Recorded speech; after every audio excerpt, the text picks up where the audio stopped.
In a recent joint operation along the India-Bangladesh border, the Border Security Force BSF personnel and Ranikor police detained a 40-year-old Indian woman identified as Tengdi Sangma from Tilangaon near the Rajai Border Outpost in South West Khasi Hills.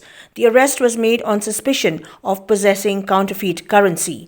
Acting on specific intelligence, a joint team from the 193 Battalion BSF and South West Khasi Hills District Police raided Sangma's residence, seizing fake Indian currency notes with a face value of Rs 72,000 in Rs 500 denominations. Although Sangma denied involvement, she claimed that the currency came from business transactions with certain individuals from Bangladesh. Authorities, however, have placed her under investigation, transferring her and the seized currency to Ranikor police for further examination. Following initial procedures, Sangma has been placed in judicial custody for 14 days as legal proceedings continue.